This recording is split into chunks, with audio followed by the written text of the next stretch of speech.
రాష్ట్రంలో మెడికల్ కళాశాలను పీపీపీ విధానంలో ఇస్తే ప్రభుత్వానికి మంచి పేరు వస్తుందన్న అక్కసుతో వైసీపీ దానిపై దుష్ప్రచారం చేస్తుందని తాడేపల్లిగూడెం ఎమ్మెల్యే బొలిశెట్టి శ్రీనివాస్ అన్నారు. శుక్రవారం ఏలూరులో తెలుగుదేశం పార్టీ నాయకులు గంటా ప్రసాదరావుతో కలిసి ఏర్పాటు చేసిన మీడియా సమావేశంలో బొలిశెట్టి మాట్లాడారు. రాష్ట్రంలో నిధుల కొరత ఉన్న రహదారుల నిర్మాణానికి 1000 కోట్లు మంజూరు చేయడం హర్షణీయమని అన్నారు. ప్రజల సమస్యల పరిష్కారం కోసం ఇటీవల తాను అసెంబ్లీలో రోడ్లపై ప్రశ్నించినట్లు తెలియజేశారు. దీనిపై ప్రభుత్వం సానుకూలంగా స్పందించి రాష్ట్రంలో రహదారుల నిర్మాణానికి 1000 కోట్లు, తాడేపల్లిగూడెం నియోజకవర్గంలో నేషనల్ హైవే కనెక్టివిటీకి 4,90,00,000, ఎర్రకాలువ అభివృద్ధికి మరో 3 కోట్లు మంజూరు చేయడం పట్ల ముఖ్యమంత్రి చంద్రబాబు నాయుడుకి కృతజ్ఞతలు తెలిపారు. గత వైసీపీ ప్రభుత్వంలో రహదారులు అధ్వానంగా నరక కోపాలుగా ఉండేవన్నారు.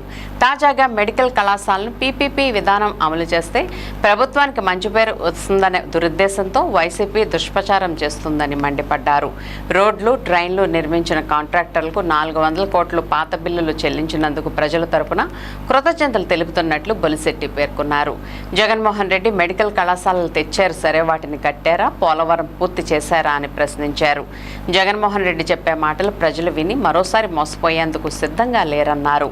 వైసీపీ హయాంలో కల్తీ మద్యం ఏర్లై పారి జంగారెడ్డిగూడెంలో అనేక మంది ప్రాణాలు కోల్పోయారని గుర్తు చేశారు. గంటా ప్రసాదరావు మాట్లాడుతూ ప్రభుత్వం ఏర్పడిన 15 నెలల్లో కాంట్రాక్టర్లకు బిల్లులు చెల్లింపులు చేసినట్లు తెలిపారు. అసెంబ్లీలో ఎమ్మెల్యేలు లేవనెత్తిన అనేక సమస్యలపై కూటమి ప్రభుత్వం స్పందించి చర్యలు తీసుకుంటుందని అన్నారు. సంక్షేమం, అభివృద్ధి 2 కళ్లుగా మంచి పాలన చేస్తుందని, ప్రజా సమస్యలపై చర్చించి వాటిని ప్రభుత్వం పరిష్కరిస్తుందని అన్నారు. ఎక్కడా కూడా అర్థవంతమైన చర్చ జరిగిన పాపం లేదు. ఎప్పుడు చంద్రబాబు గారిని తిడతాం, లేకపోతే సభకి ఎందుకు వెళ్ళాలో తెలియదు ఎమ్మెల్యేలు, అప్పుడున్న పరిస్థితి అది. మరి ఈరోజు జరిగిన విషయాలన్నీ కూడా ఏదైతే సభలో చర్చ జరిగిందో అన్నింటి మీద ఎర్రకాలం మీద చర్చ జరిగితే ఎర్రకాలం రిపేర్ చేసి బాధ్యత కూడా ప్రభుత్వం తీసుకుని దాదాపుగా 3 కోట్ల రూపాయలని మాకు రిలీజ్ చేశారు.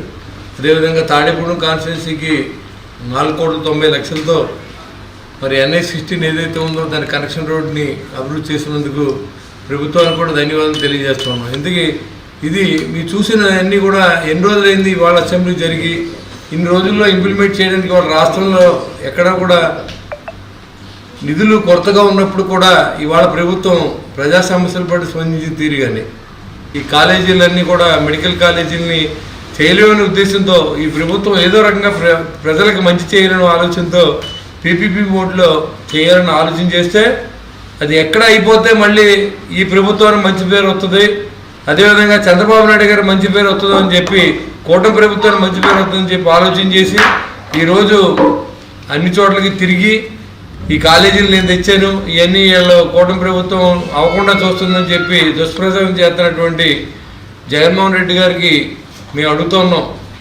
మీరు తెచ్చారు, చేశారని అడుగుతున్నాం. శాంక్షన్ చేస్తారు, పని చేస్తారని అడుగుతూ ఉన్నాం.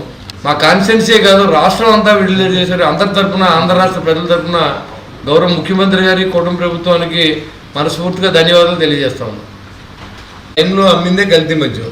ఇప్పుడు ప్రభుత్వం నడిపినప్పుడు ఎవరో చేసిన దాన్ని చంద్రబాబు నాయుడు గారి ప్రభుత్వం ఏం చేయలేదు. చిన్న పొరపాట్లు పట్టుకున్నది మన అధికారులే కదా, పట్టుకున్నది ఈ ప్రభుత్వంలో అధికారులే కదా, ఇప్పుడున్న మంత్రులే కదా.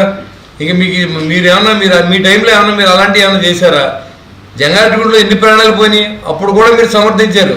కాబట్టి ఇలాంటి తప్పులు జరిగినప్పుడు ఖచ్చితంగా రెస్పాండ్ అయింది. కాబట్టి దాని మీద విమర్శించే హక్కు మీకు లేదు. ఏదైతే తప్పు జరుగుతుందో తెలుసుకుని ఇవాళ ఈ ప్రభుత్వం ఇమీడియట్గా వాళ్ళ మీద యాక్షన్ తీసుకునే సందర్భం మీరు చూశారు. ఏదైతే సుబ్రహ్మణ్యం వ్యక్తిని చంపేసి ఇంటికారు పార్టీలు చేస్తే మీరు ఆ వ్యక్తిని కనీసం సస్పెండ్ చేయలేదు ఎమ్మెల్సీగా. మీరు ఇవాళ ఈ ప్రభుత్వం గురించి మాట్లాడే అర్హత లేదని మేము తెలియజేస్తాం. ఓటమికి కారణమైనటువంటి కొంతమంది జనసేన నాయకుల మీద కక్షాదింపు చర్యతో వాళ్ళు ఏంటంటే మిమ్మల్ని ఏమైనా బతకనివ్వని ఆ రోజే మాట్లాడి ఈరోజు ఒక బేవర్ నుంచి కిరాయి గ్యాంగ్ని పిలిపించి మాట్లాడి తెలిసి అది ఎస్పీ గారికి చెప్పడం జరిగింది. దాని మీద పోలీసులు కూడా నివేదిక తీసుకున్నారు.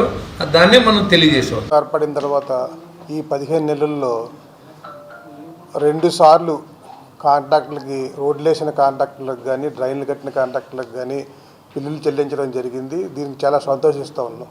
ఎందుకంటే దసరా ముందు రోజున, దసరాకి 2 రోజుల ముందు 5 లక్షల రూపాయలు లోపున్న బిల్స్ అన్ని కూడా స్టేట్ అందరి కాంట్రాక్టులు కూడా చెల్లించడం జరిగింది. అలానే ఈ 15 నెలల్లో ఇది రెండోసారి రోడ్లకి డబ్బులు ఇవ్వటం అంటే అది చిన్న విషయం కాదు. అసెంబ్లీలో ప్రతిపక్షం లేకపోయినా కూడా స్వపక్షమే ప్రతిపక్షంగా ఏర్పడి కూటమిలో ఉన్న ఎమ్మెల్యేలనే మంత్రుల్ని ప్రశ్నించి అసెంబ్లీ అయిన 10 రోజుల లోపే 1000 కోట్లు మళ్ళీ రోడ్లకి ఇవ్వడం అనేది చిన్న విషయం కాదు. అలానే ఈ కూటమి ప్రభుత్వం అటు సంక్షేమాన్ని అభివృద్ధిని రెండు కళ్ళలా భావించి రెండు బ్యాలెన్స్ చేసుకుని వెళ్తా ఉన్న ముఖ్యమంత్రి గారికి, ఉప ముఖ్యమంత్రి గారికి, యువ నాయకుడు లోకేష్ గారికి, అట్లనే మనకి ప్రతి విషయంలో కూటమికి సెంట్రల్ గవర్నమెంట్ సపోర్ట్ చేసినందుకు మోడీ గారికి కూడా ధన్యవాదాలు తెలియజేస్తూ ఉన్నాము. ఇలానే ఇంకా రాబోయే 3.5 సంవత్సరాలు కూడా కూటమి ప్రభుత్వం మరిన్ని మంచి పని చేయాలని చెప్పి మీడియా మిత్రులందరి ద్వారా